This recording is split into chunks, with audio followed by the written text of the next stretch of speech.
Welcome students. आज का आपका टॉपिक है केबल और अंडरग्राउंड केबल। ठीक, और ये टॉपिक भी आपका इंपॉर्टेंट टॉपिक है बिकॉज इस टॉपिक के अंदर बहुत सारे आपके सब टॉपिक्स हैं। ठीक, तो एक एक करके अंडरग्राउंड केबल के जितने भी सब टॉपिक्स हैं स्टार्ट करते हैं। तो सबसे पहले हम बात करते हैं कि अंडरग्राउंड केबल के एडवांटेजेस और डिसएडवांटेजेस क्या क्या हैं। तो पहले हम बात करते हैं एडवांटेजेस की। ठीक, एडवांटेज देन अंडरग्राउंड केबल हमारा यूज होता है ट्रांसमिशन डिस्ट्रीब्यूशन में। मेजरली हमारा ये डिस्ट्रीब्यूशन में यूज होता है। ट्रांसमिशन में अंडरग्राउंड केबल बहुत कम यूज होता है। ठीक, जितना भी हमारा ट्रांसमिशन है मैक्सिमम ट्रांसमिशन हमारा ओवरहेड सिस्टम के थ्रू होता है। सही, लेकिन तब भी हमें अंडरग्राउंड केबल की रिक्वायरमेंट होती है। उसके कुछ रीजन होते हैं। जैसे पहला रीजन क्या है आपका, या अंडरग्राउंड केबल का पहला एडवांटेज क्या है, less liable to damage, less liable to damage through storm और लाइटनिंग। हमारा जो ओवरहेड सिस्टम होता है वो हमारा एटमॉस्फेयर में होता है। सही, उसे सारी एटमॉस्फेरिक कंडीशंस को फेस करना पड़ता है। लेकिन अंडरग्राउंड केबल में ऐसा नहीं है। सही, इसमें हमारा अगर कहीं भी कोई तेज स्टॉर्म आ रहा है या फिर लाइटनिंग मतलब आकाशीय बिजली गिर रही है तो आपके अंडरग्राउंड केबल पे कोई इंपैक्ट नहीं आना है। तो ये इसका एक बहुत बड़ा एडवांटेज है। ठीक, second advantage, less maintenance cost, less maintenance cost. ठीक, ओवरहेड सिस्टम में हमारी मेंटेनेंस कॉस्ट बहुत ज्यादा होती है क्योंकि अगर लाइटनिंग हो रही है, स्टॉर्म हो रहा है या फिर कोई और ही प्रॉब्लम है तो हमें उसे सही करना पड़ेगा। बट अंडरग्राउंड केबल में एक बार हमने इंस्टॉल कर दिया, वहां जो कॉस्ट लगी, लेकिन उसके बाद मेंटेनेंस के लिए हमें ज्यादा पैसे खर्च नहीं करने हैं। यह भी इसका एक एडवांटेज होता है। Third, less voltage drop. यह भी इंपॉर्टेंट एडवांटेज है। अगर ओवरहेड सिस्टम की बात करें तो वहां पर वोल्टेज ड्रॉप की वैल्यू बहुत ज्यादा होती है, लेकिन अगर हम इसकी बात करें अंडरग्राउंड केबल की तो वोल्टेज ड्रॉप की value in comparison to overhead system कम होती है। और एक एडवांटेज इसका और होता है, लेस चांस ऑफ फॉल्ट। अगर हम ओवरहेड सिस्टम की बात करते हैं तो उसमें हमारे माना कंडक्टर ये जा रहे हैं। ठीक है, तो किसी भी समय क्या हो सकता है, माना स्टॉर्म है या लाइटनिंग कोई भी है इंपैक्ट, ये ब्रेक हो सकता है। यानी इस केस में क्या आ जाएगा, एलजी फॉल्ट, या फिर ये आपस में शॉर्ट सर्किट हो गए तो आपका आ गया एलएल फॉल्ट। ठीक है, तो एलएल फॉल्ट आ गया या फिर ट्रिपल एल फॉल्ट। लेकिन अंडरग्राउंड केबल में ऐसा नहीं होता है। क्यों? क्योंकि इसमें हमारी कोर्स होती हैं, कोर, और हर एक कोर दूसरी कोर से इंसुलेट होती है। तो यहां पे इस टाइप के फॉल्ट या शॉर्ट सर्किट फॉल्ट आने के चांसेस बहुत ही कम होते हैं। तो ये आपके हो गए अंडरग्राउंड केबल के एडवांटेजेस। तो अब हमें इतना पढ़ने के बाद ये समझ में आया कि भाई अंडरग्राउंड केबल की हमें क्यों रिक्वायरमेंट पड़ती है। नेक्स्ट आपका ये है कि अंडरग्राउंड केबल के डिसएडवांटेजेस क्या है। डिसएडवांटेजेस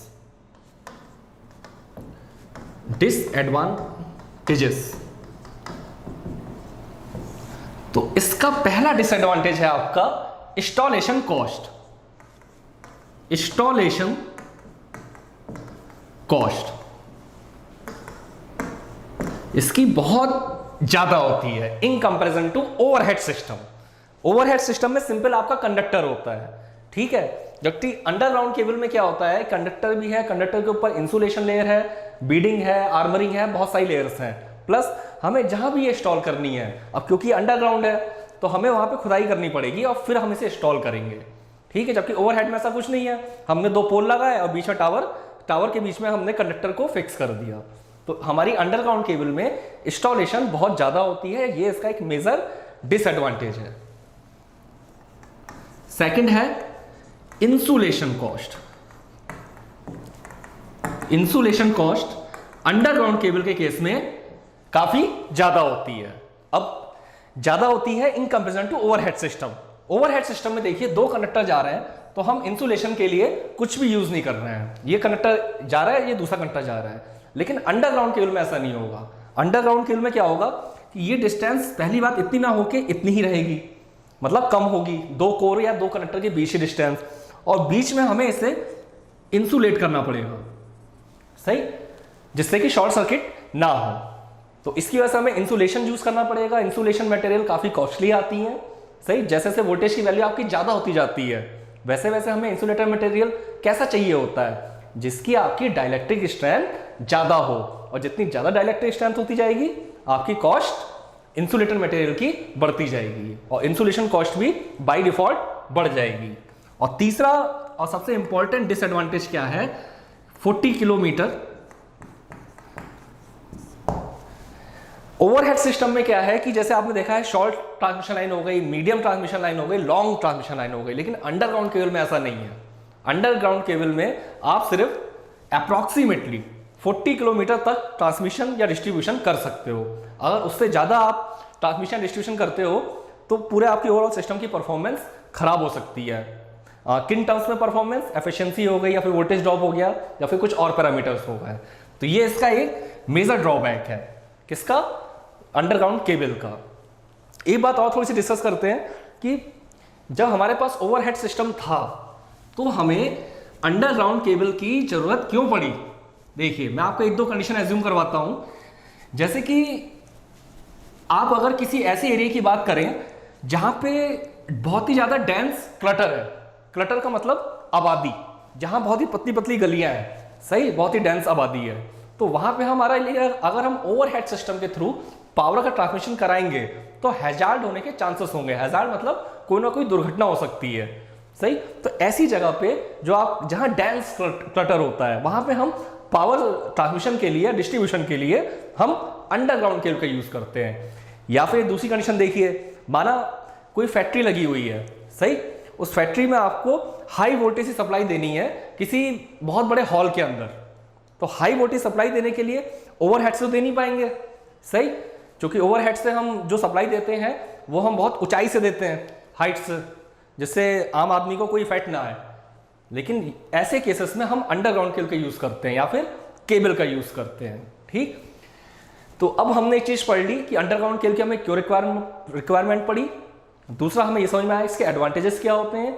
तीसरा हमें यह समझ में आया कि इसके डिसएडवांटेजेस क्या होते हैं। चलिए, अब अंडरग्राउंड केबल का एक इंपॉर्टेंट टॉपिक है कंस्ट्रक्शन, और कंस्ट्रक्शन आपका बहुत ही इंपॉर्टेंट है। इससे एक क्वेश्चन आपका जनरली आना ही आना होता है। तो चलिए अब इस हम कंस्ट्रक्शन को देखते हैं कि अंडरग्राउंड केबल का कंस्ट्रक्शन कैसा होता है। देखिए, पहली बात, अंडरग्राउंड केबल आपकी सिंगल कोर भी हो सकती है और डबल कोर भी हो सकती है, या 3 कोर भी हो सकती है, ठीक। तो यहां पे मैं 3 कोर केबल ले रहा हूं। तो देखिए, सबसे पहले ये मैंने बनाई कोर, ठीक है, ये मैं 3 कोर केबल ले रहा हूं, ठीक। ये तीनों मेरी कोर हो गई। अब मुझे इन तीनों कोरों को आपस में इंसुलेट करना पड़ेगा। तो इंसुलेट करने के लिए मैं क्या करूंगा कि एक इंसुलेटिंग मटेरियल यहां पे फिक्स कर दूंगा, सही। ये मैंने इसका इंसुलेशन करा, ये मैंने इस वाली कोर का इंसुलेशन करा, ये मैंने इस वाली कोर का इंसुलेशन, और ये मेरा इस कोर का इंसुलेशन। तो इस तरीके से मैंने तीनों कोरों को आपस में इंसुलेट कर दिया, सही। ये मेरी हो गई इंसुलेशन वाली लेयर। उसके बाद मेरी अगली जो लेयर आएगी, ये इंसुलेशन लेयर के बाद जो मेरी अगली लेयर आएगी वो होगी मेटालिक शीट, सही। मेटालिक शीट के आगे जो मेरी अगली लेयर होगी वो होगी बीडिंग। बीडिंग के आगे एक लेयर और होगी आर्मरिंग, और आर्मरिंग के आगे एक लास्ट लेयर होगी सर्विंग, ठीक। अच्छा, ऐसा कोई हार्ड एंड फास्ट नहीं कि हर केबल में आपके इतनी ही लेयर्स हों, कम या ज्यादा हो सकती हैं, लेकिन एक चीज जनरलाइज सी बात हो रही है। चलिए, अब मैं इनके नॉमेनक्लेचर कर दे रहा हूं। देखिए, ये है हमारा इस अंडरग्राउंड केबल का कोर, ठीक, ये भी कोर है, ये कोर है और आपका ये कोर है। ठीक, उसके बाद ये जो रेड कलर से है ये है आपका insulation. Genic Prime is the new features by Genic Education where you will get 450 plus video series questions explanation, Prime Facebook group for doubt solving, assignments, live sessions and many more. If you are interested then visit website and join quickly. For any query call on 9837933283.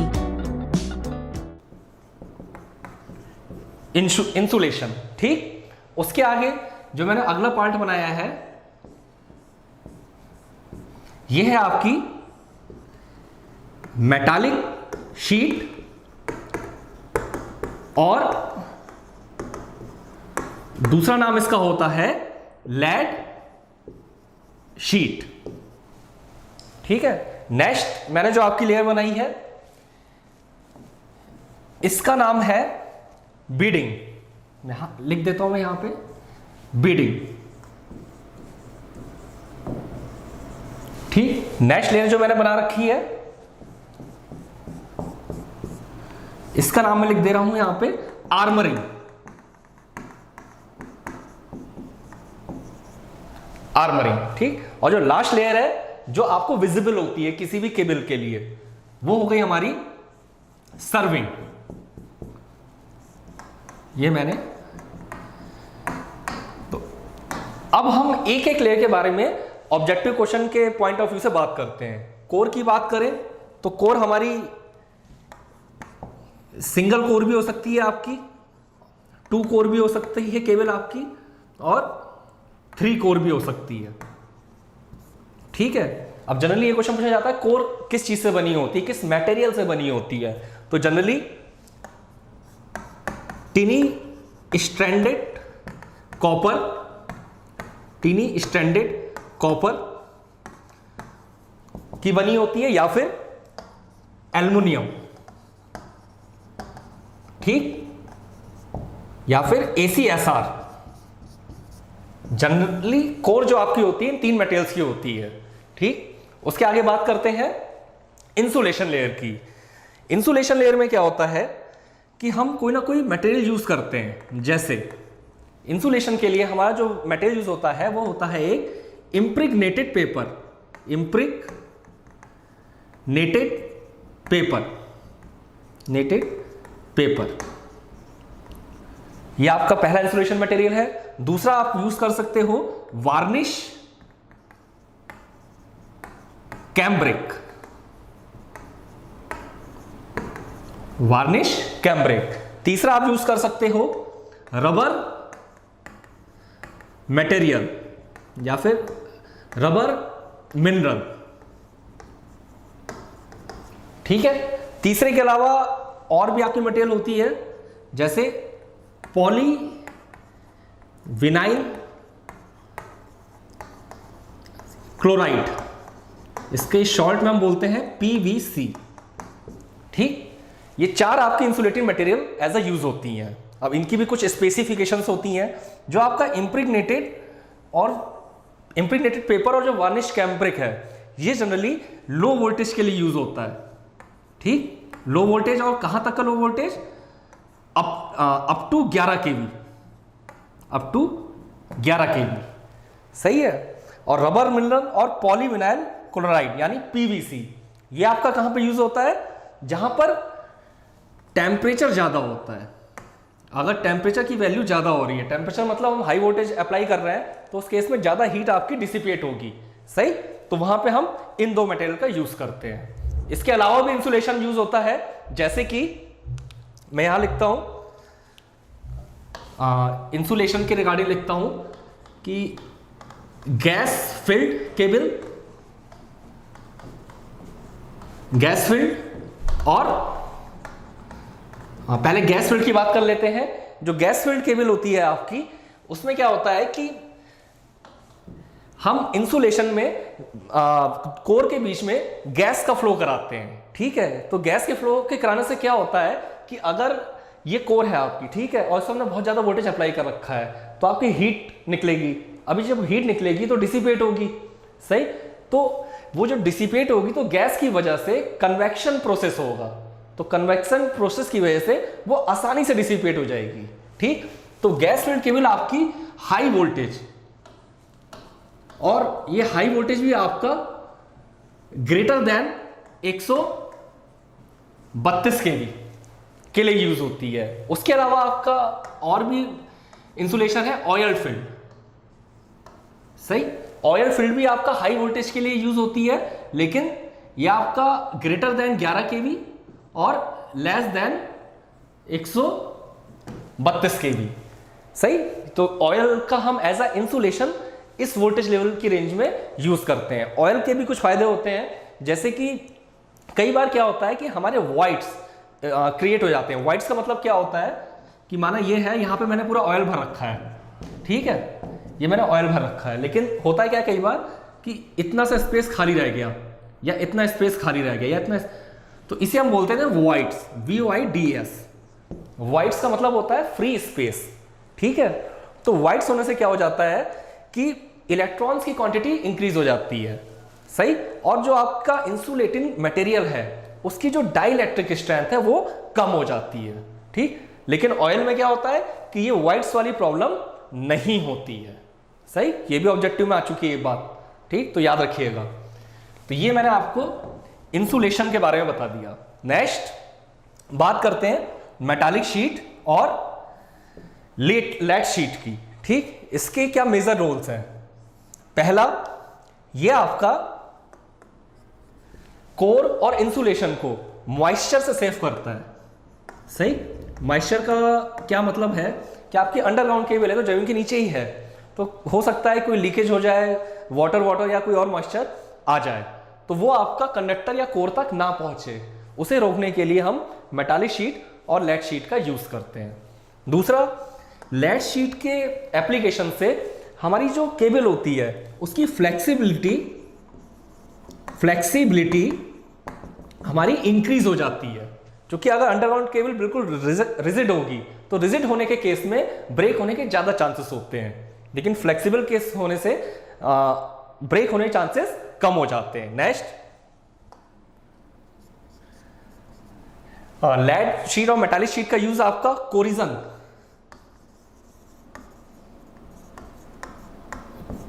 को भी reduce करता है। सही ना, क्योंकि अगर moisture आ रहा है तो मॉइस्चर आने से कोरिजन हो जाएगा।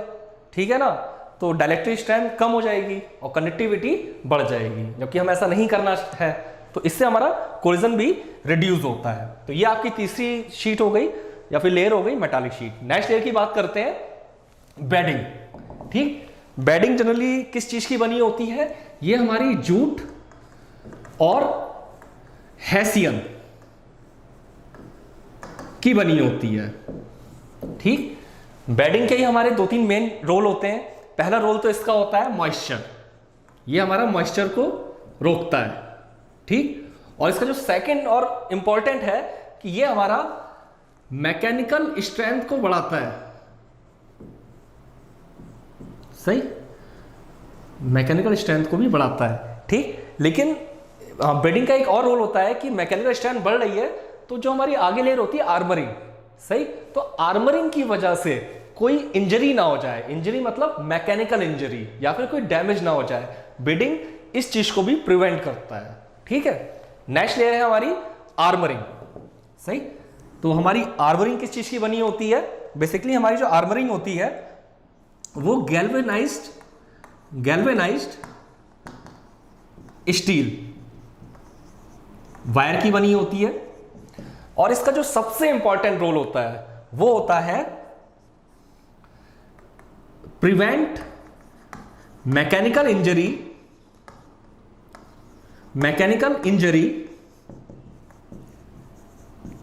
From external side. सही, मतलब मान लीजिए कि हमारी अंडरग्राउंड केबल है कि जमीन के नीचे है, अब माना कोई व्हीकल है, कोई गाड़ी है, उसके ऊपर से निकली सड़क के ऊपर से और उसका प्रेशर आया, तो हमारे कोर को कोई नुकसान ना पहुंचे। सही, उससे बचाने के लिए हम आर्मरिंग का यूज करते हैं। ठीक, और लास्ट लेयर है हमारी सर्विंग। सर्विंग भी बेसिकली आपकी जूट और हेसियन की बनी होती है। सही, सर्विंग आपकी किसी केबल की वो लेयर होती है जो आपको विजिबल होती है, जो आपको दिख रही होती है। ठीक है, तो ये मैंने आपको आज सारी लेयर के बारे में बताया और सारी लेयर्स के जो भी स्पेसिफिकेशंस हो सकते हैं उन सब के बारे में मैंने आपको बताया। Thank you.